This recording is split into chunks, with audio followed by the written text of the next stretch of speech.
இயேசு உங்களை நேசிக்கிறார். பிரியமானவர்களே, இந்த நாளில் ஆண்டவர் நம்மளோடு பேசும்படியே வேதத்திலிருந்து 2 வசனங்களை கூட வாசித்து நாம் கற்றுக்கொள்ளக்கூடிய, கடைபிடிக்கக்கூடிய, ஆண்டவர் நம்மளோடு இடைபெறக்கூடிய காரியத்தை பார்ப்போம். அது ஏசாயா தீர்க்கதரிசியின் புஸ்தகம் 48வது அதிகாரம் 17வது வசனம் 18வது வசனம் எப்படியாக சொல்லுகிறது?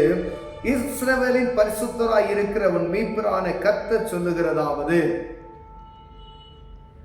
புரோஜனமாய் இருக்கிறதை உனக்கு போதித்து நீ நடக்க வேண்டிய வழியிலே உன்னை நடத்துகிற உன் தேவனாகிய கர்த்தர் நானே. என் கற்பனைகளை கவனித்தேயானால் நலமாயிருக்கும்.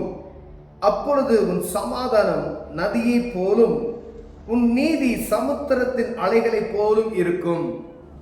அப்பொழுது உன் சன்னதி மணலத்தனையாகவும் உன் கற்ப பிறப்பு அதன் அணுக்கலத்தனையாகவும் இருக்கும் என்கிறார். பிரியமானவர்களே, ஆண்டவர் நம்மை குறித்து அக்கறை உள்ளவராய், நம்மை உருவாக்கின, நம்மை தெரிந்து கொண்ட ஆண்டவர் அவர் சொல்றார் பாருங்க, இஸ்ரவேலின் பரிசுத்தராய் இருக்கிறவன் மீட்பராகிய கர்த்தர் சொல்லுகிறதாவது,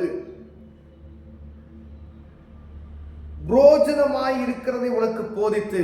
எது உனக்கு புரோஜனமோ அதை தான் ஆண்டவர் உனக்கு போதிக்கிறார். நீ நடக்க வேண்டிய வழியிலே உன்னை நடத்துகிற உன் தேவனாகிய கர்த்தர்.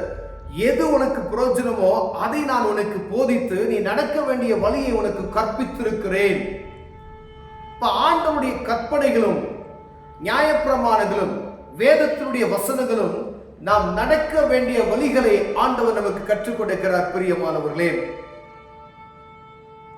உன் வாழ்க்கைக்கு பிரயோஜனமாய் இருக்கிறதை நான் உனக்கு கற்றுத் தருகிறேன்.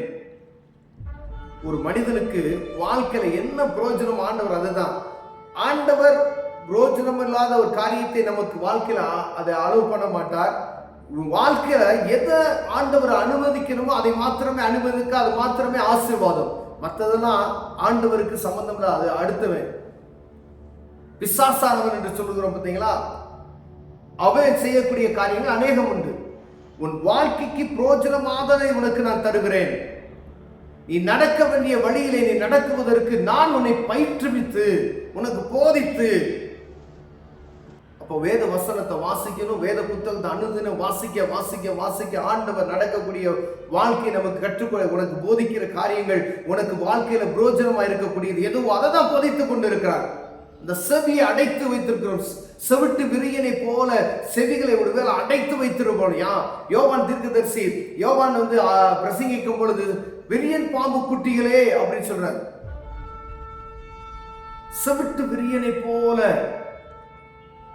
காது திறக்காது, ஆண்டவருடைய சத்தத்துக்கு செவி திறக்காதபடிக்கு அடைத்து வைத்திருக்கு. எத்தனை சத்தியங்கள் நாம் கேட்டாலும், எத்தனை பிரசங்கங்கள் கேட்டாலும், எத்தனை ஊழியர்களை நாம் பார்த்தாலும் நம்முடைய செவி திறக்காதபடிக்கு அடைக்கப்பட்டது. அதான் செவிட்டு விரியனை போல அப்படின்னு சொல்ற. வரும் கோபத்துக்கு உங்களை தப்பித்துக் கொள்ள வழிகாட்டினவன் யார்? யார் உங்களுக்கு தப்பிக்கிறதுக்கு வழிகாட்டுவான்?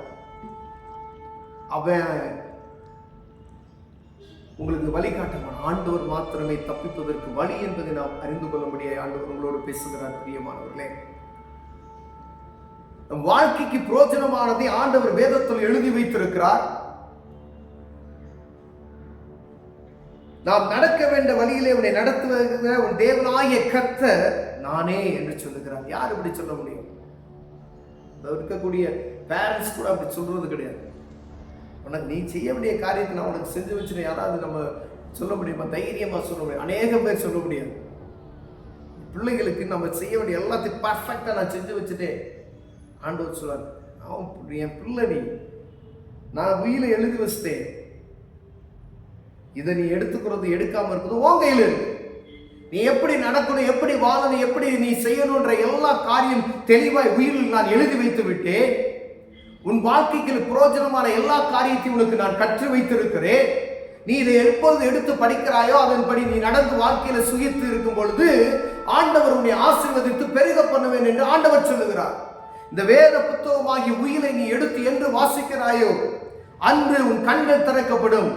அன்று இந்த ஆண்டவர் உனக்கு கொடுத்திருக்கிற அந்த ஆசீர்வாதத்தை நீ சுதந்திரித்துக் கொள்ள முடியும். நம்ம புத்தகத்தை எடுக்கிறதே இல்லை, இது உயிர், இது ஜீவன் வார்த்தைகள். ஒரு பத்திரத்துக்கு சாதாரண உலகப்புறமான ஒரு எழுதக்கூடிய ஒரு பத்திரத்துக்கு நம்ம எவ்வளோ அதை கேர்ஃபுல்லாக வச்சிருக்கோம் பார்த்தீங்களா, பத்திரம் அப்படின்னு சொல்கிறோம் பார்த்தீங்களா. ஆனால் இந்த வேத புத்தகத்துக்கு அவ்வளோ பத்திரப்படுத்துறது கிடையாது.